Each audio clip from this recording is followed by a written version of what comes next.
It must have been 93 when I was in high school. I guess maybe a junior. I had just taken the PSAT. I grew up in Florida. So it was a lovely day, and I felt great because there's no pressure. The PSAT, as many of you may know, is just practice SAT. So it doesn't matter what you get. So no performance anxiety, as it were. Finished it. It was, I think, a Saturday morning. I could drive. At the time, I had my license.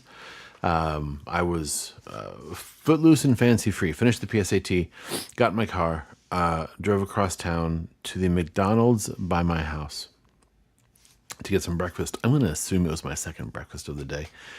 I feel really confident that my dad would have gotten up early to make me fried eggs and toast for breakfast before the PSAT, right? Take test on a full stomach or whatever. Anyway, I think, in fact, I don't remember the price, but I know that there was a special on. I think I found out as I arrived. I don't think I knew this going on. I didn't plan it, but as I arrived at the McDonald's, I saw a display. 2 McMuffins, 2 Egg McMuffins for, I think, $3. So this was 1993. It could have been 2 Egg McMuffins for like 50 cents. I'm not sure, but it was a 2 for a deal, right? So immediately I thought to myself, well, yeah, I'm getting 2. And this is what's great about it. I could eat an Egg McMuffin on the way home and then have the second one when I got home. So delayed gratification preceded by instant gratification, which is frankly the best way to experience gratification, immediately and then a little bit later too. So I was really excited. Got in my 1974 Pontiac Le Mans Deluxe 2-door, sort of a royal blue, really a bit of a beast of a car. Got in my car, drove home, enjoyed an Egg McMuffin on the way home. It was amazing. Got to my house, parked, didn't pull into the driveway, pulled, I guess, perpendicular to it, pulled up on the side of the street. So excited, got out of my car and proceeded to run into the house so I could enjoy my second of 2 Egg McMuffins. As it turns out, I fell.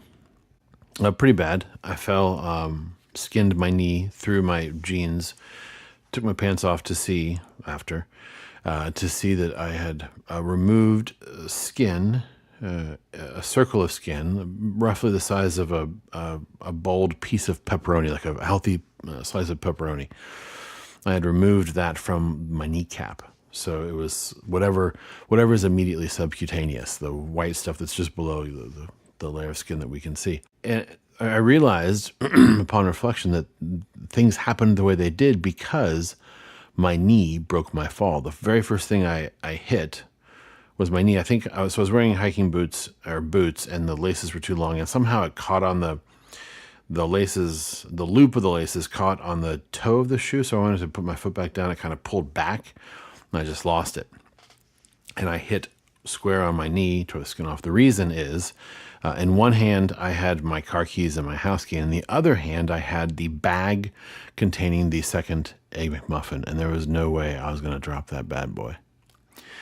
So I held it up a bit, fell, hit my knee, skinned it really bad, went inside, examined the wound, ate the second Egg McMuffin, probably in my underwear, and then had to call a friend's mom, put my pants back on, put some shorts on, called one of my friend's moms because my parents were busy. My mom probably had a clown job. That's a whole separate story. Not a euphemism. She was a professional clown. A friend's mom came over, took a look at the knee, said it was really bad, helped me dress the wound, and got on with my life. So, moral of the story, Egg McMuffins, no matter the cost. My name's Steven, and this is Get Tucked, a Don't Trust This Man podcast.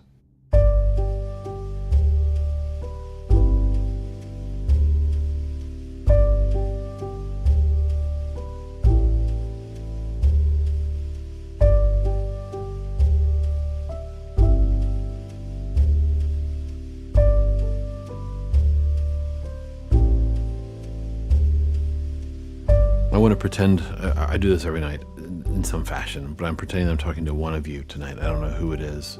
I really, really hope it actually makes its way to you. That's kind of what I want to talk to you about.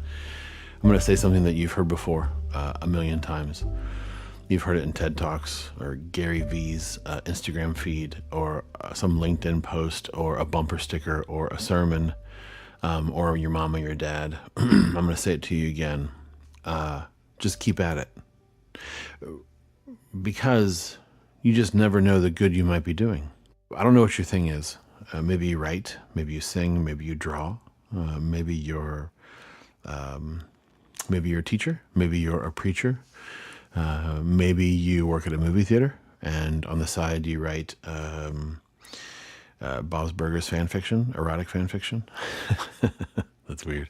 Whatever it is that you do, whatever the endeavor is, I just want to say, by way of encouragement, really simply, just keep at it. I'm saying it to myself too. Some of you may know that I did I don't know if vlog is the right word, because it was just me talking to a camera. Don't trust this man. Was something I did for some time, and I had a lot of I struggled, and maybe I would even say I still struggle. Maybe this is why I'm doing this. I struggle to stick with it because I doubt the good in it, and I think sometimes maybe that is, to borrow the book title, maybe that is the war of art, that there is good in it. And what I would say, because of my worldview and because of my belief in God, and because of my belief in the mystery of the way God works, I think there are times when we can never, this side of things, fully realize the good that might come from the thing we did. If you write poems, and if you could know that the poem you wrote last week would in 6 years find its way to a person in Minnesota who had lost faith in the beauty of humanity. Your poem, though, making its way to that person, helped them to feel for the first time in a decade some flicker of hope for what is possible with the human race. Then everything you did to get you to that poem is worth it, and all your poems are worth it because of what that poem did, right? So just keep at it. And what's interesting to me is I think that makes you a success.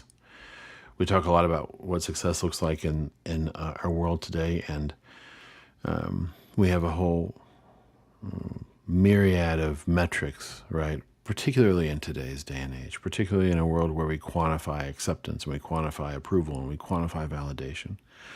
The great mystery, I believe, of art and of beauty and of purpose is that there are things that we do that we may never quantifiably understand. We may never be able to quantify the good of something we do, but I still think it can do good. So whatever it is you do, just keep at it. Be encouraged. If what you do is hurtful, stop it. But if what you do, in fact, is inherently, in its own way, a contribution to society, keep at it. It's okay if you only have 4 likes. It's okay if no one follows you on Instagram. It's okay if you haven't been retweeted. Just keep doing the thing. And trust that the universe knows who needs what you're doing. And the things you're doing will find its way to that person or to those people, whatever it may be. That's the great joy and the bittersweet frustration of the mystery of God's work in his world, her world. It's okay. There you go. Just keep at it. But again, to be clear, if what you do is hateful or hurtful, stop. Don't keep doing it. Do something else. Be nice. Psalm 33, 18 through 22. Behold, the eye of the Lord is upon those who fear him, on those who wait upon his love, to pluck their lives from death and to feed them in time of famine. Our soul waits for the Lord. He is our help and our shield. Indeed, our heart rejoices in him, for in his holy name we put our trust. Let your loving kindness, O Lord, be upon us, as we have put our trust in you. And so tonight, may the loving kindness of God be upon you. And may you, I pray, have peaceful rest and sweet dreams.